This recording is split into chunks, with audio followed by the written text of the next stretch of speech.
Selamat pagi Bapak Ibu, saudara-saudari terkasih. Selamat berjumpa dalam permenungan harian kita pada hari Selasa tanggal 19 April 2022. Bapak Ibu, saudara-saudari terkasih, setelah peristiwa kebangkitan, Yesus menampakkan dirinya kepada orang-orang yang sebelumnya mengikuti Dia. Dengan berbagai cara, Yesus mengusahakan penampakan itu supaya orang dan juga pengikut-pengikutnya sungguh percaya Yesus bangkit mengalahkan kematian. Dalam Injil hari ini dikisahkan bahwa dia atau Yesus menampakkan dirinya kepada Maria Magdalena. Dikisahkan bahwa Maria Magdalena pergi ke kubur dan dia dalam situasi sedih, dia menangis. Saat melihat kubur, dia berjumpa dua malaikat yang duduk di sebelah kanan dan di sebelah kiri tempat pembaringan Yesus.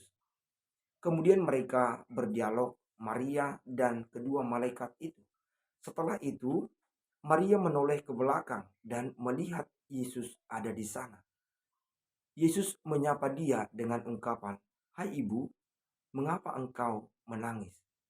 Namun saat itu karena hati dan seluruh diri Maria diliputi kesedihan dan ketakutan, dia tidak sungguh sadar bahwa itu adalah Yesus.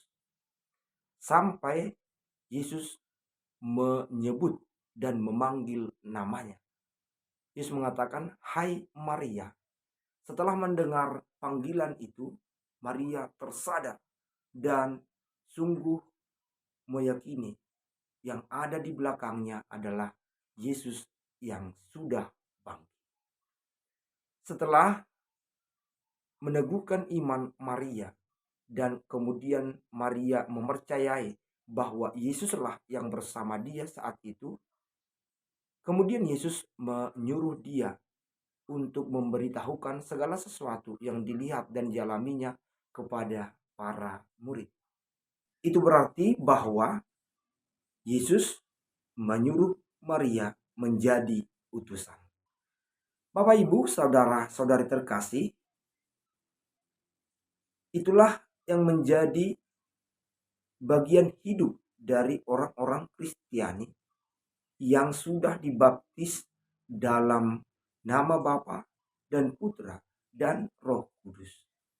Seperti Rasul Petrus dalam bacaan pertama hari ini, dia setelah diyakinkan akan segala penampakan dan juga semakin percaya dan sungguh percaya bahwa Yesus bangkit, dia dengan yakin mewartakan iman yang dimilikinya, yakni tentang Yesus sungguh-sungguh bangkit. Oleh karena itu dia mengajak semua orang untuk bertobat dan memberi diri dibaptis. Ajakan lain juga yakni supaya orang-orang memberi diri untuk diselamatkan dari angkatan atau kelompok yang jahat. Bapak Ibu, saudara-saudari terkasih, melalui baptisan yang telah kita terima, tentu kita sudah memiliki nama yang khas, yang diberkati oleh Yesus sendiri. Oleh karena itu, kita juga sudah ada di hati Yesus. Tentu kita tidak lagi harus dibaptis ulang. Hal yang harus menjadi perhatian kita dari ajakan Rasul Petrus ini adalah dua hal yang lain. Ajakan untuk bertobat dan memberi diri, dilepaskan atau diselamatkan dari angkatan atau kelompok yang jahat. Inilah yang harus menjadi permenungan kita. Mari kita sebagai orang-orang yang sudah dibaptis dan memiliki nama khas dari baptisan kita, kita selalu harus sadar dan berjuang untuk lepas dari kejahatan. Jangan menggabungkan diri, ambil bagian dalam tindakan-tindakan jahat. Mungkin karena ada kelompok yang mengusahakan atau yang mengajak kita. Jangan memasukkan diri ke situ. Kehadiran kita adalah kehadiran yang menerangi, Jangan malah ikut berbuat kejahatan.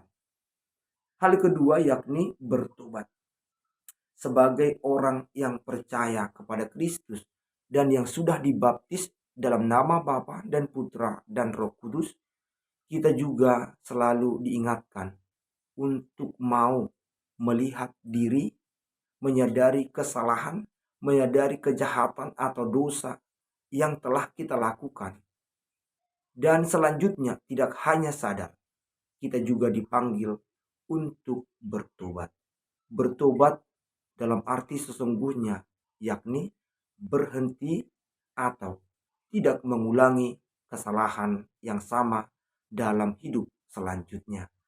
Maka Bapak Ibu, saudara-saudari terkasih, menjadilah pembawa terang dan bukan pembawa kejahatan, pembawa kebenaran dan bukan pembawa kebohongan.